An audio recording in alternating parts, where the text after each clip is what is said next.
Hello friends, welcome back to my channel unique education Adda. आज हम आपको नेक्स्ट पेडागोजी पार्ट 17 कराने जा रहे हैं, जो सीटेट, यूपीटेट, एचटेट, बीटेट सभी परीक्षाओं में पूछे जाते हैं। ठीक है, ओके स्टार्ट।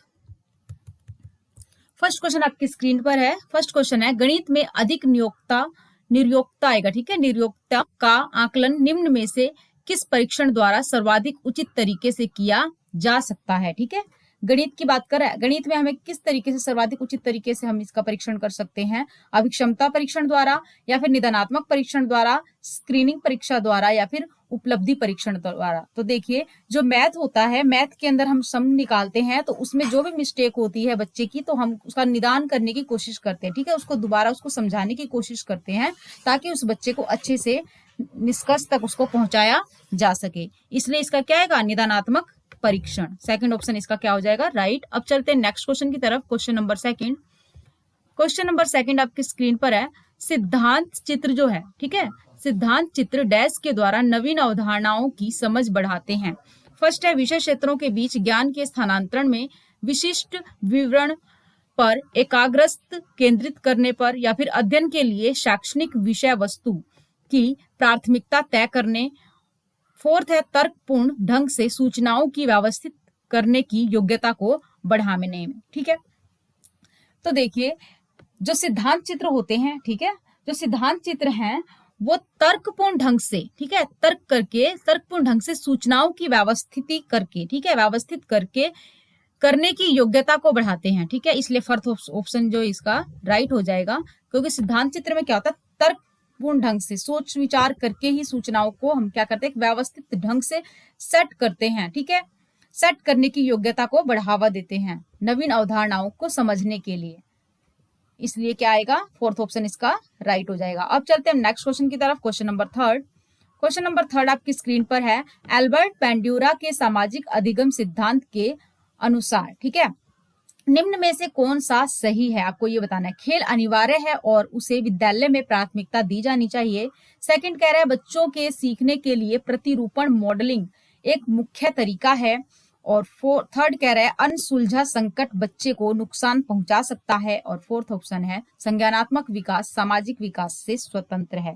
तो देखिए, एल्बर्ट जो बेंड्यूरा थे, उन्होंने सामाजिक अधिगम सिद्धांत दिया था। ठीक है, जैसा कि ऊपर लिखा हुआ है, और ये हमेशा पेपरों में पूछे जाते हैं। सिद्धांत तो हमेशा याद रखिए, किसने कौन सा सिद्धांत दिया था।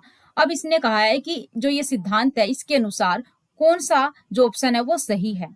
ठीक है, तो जो देखिए, जो एल्बर्ट बेंड्यूरा थे, उन्होंने मॉडलिंग पर विशेष ध्यान दिया था। ठीक है, तो बच्चों के सीखने के लिए प्रतिरूपण एक मुख्य तरीका है। ठीक है, किसी भी प्रकार से किसी को एक मॉडल के रूप में प्रस्तुत करके बच्चों को सिखाया जा सकता है। जैसे कि फॉर एग्जाम्पल आप देख सकते हैं, कोई कार्यक्रम होता है स्कूल में, तो उसमें बच्चों को सुभाष चंद्र बोस, महात्मा गांधी, इस तरह के रोल प्ले करने के लिए कहा जाता है। ठीक है, प्रतिरूपण यानी उनका किया जाता है। इसका मतलब क्या हुआ? उन्हें उनके जैसा बनने के लिए क्या किया जाता है?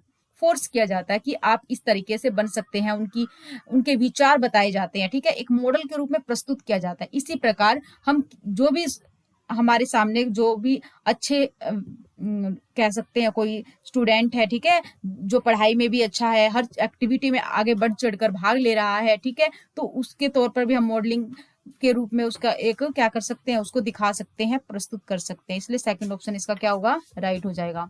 अब चलते हैं नेक्स्ट क्वेश्चन की तरफ। Question number fourth. Question number fourth आपकी स्क्रीन पर है। निगमनात्मक तर्कण, ठीक है, में शामिल है या हैं? क्या शामिल है इनमें से? आपको बताना है। चार ऑप्शन आपके सामने है। निगमनात्मक तर्कण के अंदर सामान्य से विशिष्ट की ओर तर्कना, या फिर विशिष्ट से सामान्य की ओर तर्कना, ज्ञान का सक्रिय निर्माण और पुनः निर्माण, अन्वेषण सीखना, और स्वतः खोज परक संबंधी पद्धतियां। तो देखिए, निगमनात्मक तर्कना जो है वो सामान्य से विशिष्ट की ओर चलता है। ठीक है, ना कि विशिष्ट से सामान्य की ओर। इसलिए पहला ऑप्शन ही इसका क्या हो जाएगा? राइट हो जाएगा। ठीक है, आगे हमें और ऑप्शन देखने की जरूरत ही नहीं है, क्योंकि निगमनात्मक तर्कण के अंदर सामान्य से विशिष्ट की ओर हम चलते हैं। अब चलते हैं नेक्स्ट क्वेश्चन की तरफ। Question number 5। क्वेश्चन नंबर 5 आपकी स्क्रीन पर है। जब बच्चे एक अवधारणा को सीखते हैं, ठीक है, जब एक बच्चे एक अवधारणा को सीखते हैं और उसका प्रयोग करते हैं, तो अभ्यास उनके द्वारा की जाने वाली त्रुटियों को कम करने में मदद करता है। यह विचार डैश के द्वारा दिया गया है। आपको बताना है ये विचार किसके द्वारा दिया गया है।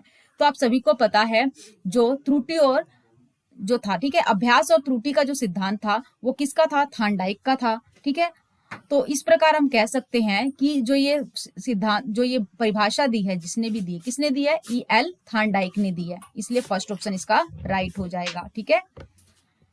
अब चलते हैं नेक्स्ट क्वेश्चन की तरफ। क्वेश्चन नंबर 6, क्वेश्चन नंबर 6 आपकी स्क्रीन पर है। निम्न में से कौन सा संवेदनात्मक बुद्धि से संबंधित है, ठीक है, संवेग से संबंधित है, इमोशन की बात कर रहा है, हर्ट से। तो इसमें देखिए, याद करना, गतिक प्रक्रमण, या फिर विचार करना, या फिर सहानुभूति देना।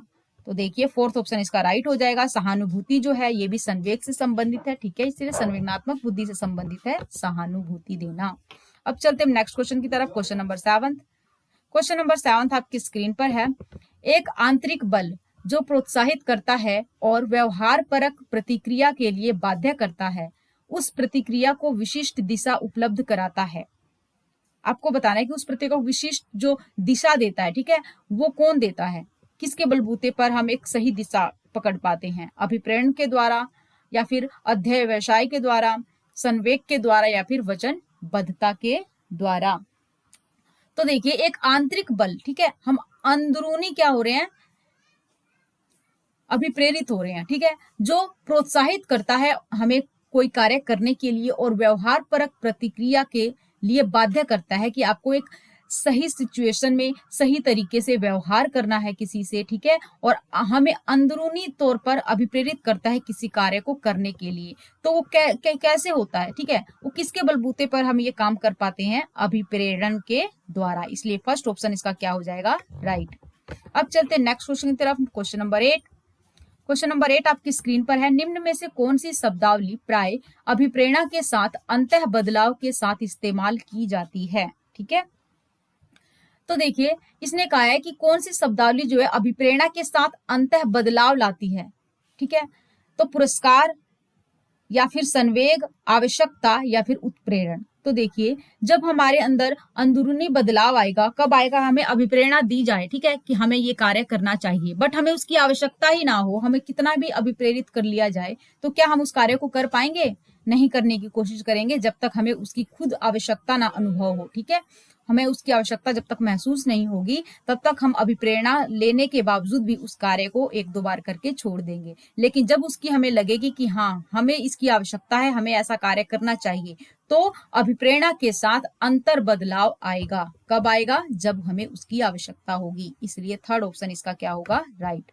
अब चलते हैं नेक्स्ट क्वेश्चन की तरफ। क्वेश्चन नंबर 9, क्वेश्चन नंबर 9 आपकी स्क्रीन पर है। डैश प्रेरणाएं अनुभूतियों के संतुष्टिकरण की अवस्थाओं तक पहुंचने और व्यक्तिक लक्ष्यों को प्राप्त करने की आवश्यकता को संबोधित करती है।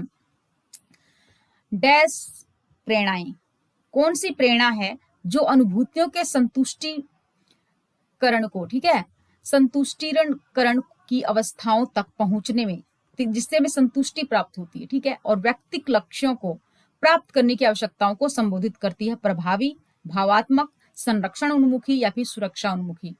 तो क्या आएगा इसका ऑप्शन, सेकंड आएगा, भावात्मक प्रेरणाएं, ठीक है, जिसमें भाव हो, ठीक है, जो हमारे सीधे हर्ट से अटैचमेंट हो, उस चीज की संतुष्टि जो है वो हम सबसे पहले करते हैं, और व्यक्तिक लक्ष्यों को प्राप्त करने में भी बहुत ही आवश्यक होता है, इसलिए भावात्मक ऑप्शन इसका आएगा, ठीक है। अब चलते हैं नेक्स्ट क्वेश्चन की तरफ। क्वेश्चन नंबर 10, और ये आज का हमारा लास्ट क्वेश्चन होगा।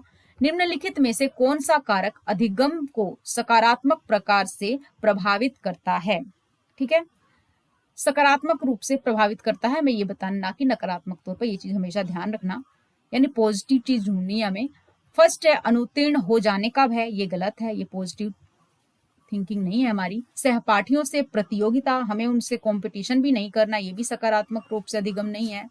अर्थपूर्ण संबंध, ये हो सकता है। और फोर्थ है माता पिता की ओर से बदलाव, ये भी नहीं होगा, क्योंकि अगर हमारे जो सकारात्मक प्रभाव हमें लाना है अधिगम में, तो माता पिता का बदलाव, यानी कि अगर वे हमसे अच्छे से पेश आते हैं तो हम अच्छे अंक प्राप्त कर लें, या फिर बेरुखी से पेश आए, इन चीजों का इससे कोई लिंक नहीं है, क्योंकि हमें अधिगम का सकारात्मक रूप ढूंढना है। तो वो किसमें शामिल है, थर्ड ऑप्शन देखिए, अर्थपूर्ण संबंध, ठीक है, उसका अर्थपूर्ण अगर हमारे अंदर संबंध है, अर्थपूर्ण तरीके से हम उसको सोच रहे हैं, समझ रहे हैं, तभी हम अधिगम भी सकारात्मक रूप से कर पाएंगे, इसलिए थर्ड ऑप्शन इसका क्या हो जाएगा, राइट।